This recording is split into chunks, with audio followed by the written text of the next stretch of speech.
The third unit is on career building, and this is where we're going to put together all the evidence that you've collected and all the things that you've been thinking about that you can use to actually gain a scholarship or a job position that you are really interested in applying for.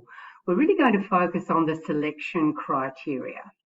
So what we really need to know here is just what is the process for employers when they're selecting one potential employee over the other, and the same sort of process in scholarships. So we're going to really study that, because what we need to know is how do they disregard an application, and we need to make sure that it's not yours. We'll just start by looking at a quick video just to set the scene. How to Adult, Episode 5, The Job Hunt. $1 million, carry the 3, times New Roman. Oh, hang on a sec, hang on. Hello again. Do you want to know how to find a fulfilling career in an industry that you love? Well, I would love to deliver that information to you. But I'll have to be brief, as I'm currently working 5 different jobs. So, are you still there? Tip 1. The future of work is changing. You're probably looking at the careers of people older than you to try to decide what kind of job you want. But workplaces are changing. No one really knows what the future of work is going to be. People are less likely to have a job where they do the old 9-to-5 grind, and more likely to have 1 or 2 part-time gigs and maybe drive an Uber on the side. Check out the resources and see how you can make this new job scene work for you. Tip 2. The skills you need to succeed. The skills that employers are looking for are also changing. Did you know that back in the 1930s, the #1 requested job skill was knowing the best way to skin an iguana? Funnily enough, not as useful today. Nowadays, employers are after a very different set of skills, like digital literacy, critical thinking, creativity, and presentation skills. Employers are after enterprise skills that you can easily take with you from job to job. You probably already have them, so pop them on the old resume. Tip 3. Write a hot resume. What your resume should look like depends on the job you're applying for. A good resume for someone applying to be a banker would look totally different to someone applying to be a web designer. Ask yourself what the person reading it will want to know about you and put that info up the top. And be creative. Applying to be a chef? Why not write your resume with alphabeti spaghetti? Think about it. Tip 4. Prepare for the interview. Get ready for a job interview by learning everything you can about the company beforehand, so you can answer any questions they throw at you. And throw some back. Asking questions in an interview shows you're interested in the role. Questions like, are you going to finish that croissant? Can I please have that croissant? These are good questions. So there you have it. I hope you feel a little bit more prepared to head out there and grab a job you really like. Because after all, having a fulfilling job is one of the few things that can, at least temporarily, stave off the never-ending monotony and thoughts of your own death. Okay, bye! Okay, so we want to take a quick look at the job application process and what happens. Now, we know that a lot of you already had jobs, so you've already would have quite a good understanding, I guess, of what happens when you apply. You would have got them in all different ways, and what we really want to focus on now is what happens for some of the bigger jobs and the more competitive jobs, but also what happens in this scholarship process as well.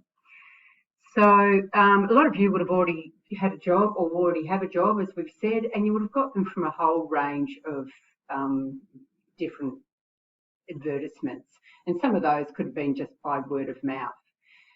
Some of you would have employed by sending in letters of applications, others would have been just employed directly, or you may have had to fill in an online application, particularly if you're working for some of the major employers like Kmart, Coles, McDonald's, those sorts of things.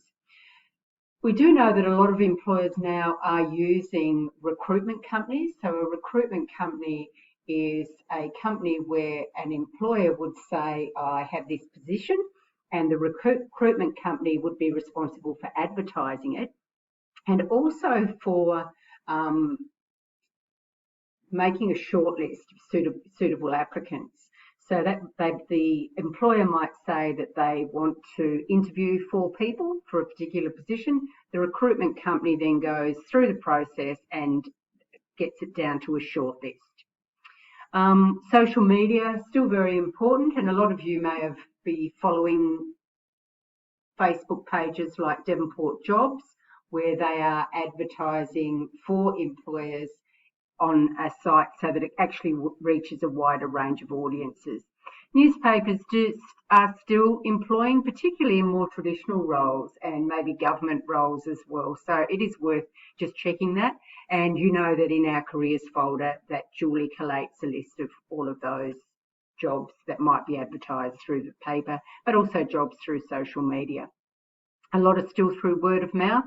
So, it's a good reminder to keep those good contacts in your sporting club or a community group, and also sort of highlights the importance of your social network.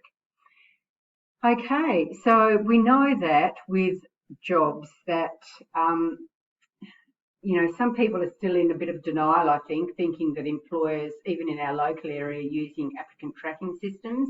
But that is still very much the case, because especially as jobs become more competitive, then they're getting a lot more people applying. So one way that they can start to disregard some of the applications is through an applicant tracking system. So we've already spoken about the importance of the use of words, making sure that you don't do fancy fonts in your application, and making sure that you have addressed all of the criteria. Just remember that sometimes the process of applying for jobs and scholarships can be a little bit disheartening, and sometimes you don't always get a response. So one of the things that you might think about is, after a week or a fortnight, that you might contact the hiring company or the employer direct and just see whether the process has closed, or whether you need to move on and look for the next job opportunity. The process can be quite disheartening, so just remember as well that with a scholarship in particular, and with employment positions as well, new positions come up all the time. If somebody's studying at university and do have a scholarship and they decide not to study anymore, that scholarship is re-advertised. So keep your eye out on those sites and keep trying, because you will eventually get something. It might not be exactly what you want to begin with, but remember, in the all the way through your career, you are continuing to build on your experiences, which make you more employable. So what we need to know, or what we're trying to do, is not get our resume and our application rejected. We don't want it to be ruled out. So we've got to make that impression fairly quickly. And we can do that by making sure that we have really studied and we're targeting the application. So a lot of jobs and definitely scholarships have what are known as selection criteria. So they're skills, knowledge that the employer is looking for to find the right match for the position or the scholarship that they've got advertised. Now, not all jobs have selection criteria. So sometimes you're going to have to do a little bit of extra work yourself to think about what is the employer, what have they got in their mind when they are choosing a suitable applicant. So you're going to have to do a little bit more research into the job. So one of the ways that you can do that is either by going, if you're looking for an apprenticeship, you might go on a apprenticeship website. And you can see here, this one's all about an electrical apprenticeship.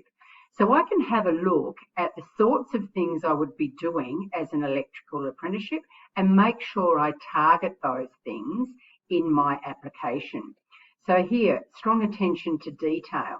How can you show in your application that you have these things, that you have a passion for fixing and repairing, and that you have the ability to plan? So that's one place you can go. You could also go on to Job Outlook if there is a position that you can't find easily a position description, and you can search for a job that you might be interested in. So say you want to be a graphic designer, then you might search for that and have a look at the position description from Job Outlook. So this one here gives us a bit of an overview of what you may need to do. So again, details documents. It tells us that you prepare sketches and diagrams. So what can you put in your application that will allow the recruiter to go, actually, this person is going to be a really good match for the position that we're advertising. So what we want you to do now is to either get onto the scholarship application website or find a position description, and we want you to copy the selection criteria or key tasks that you would be required to do into a Word document. So that's the first step in the process. So stop the video and go and find and create your Word document.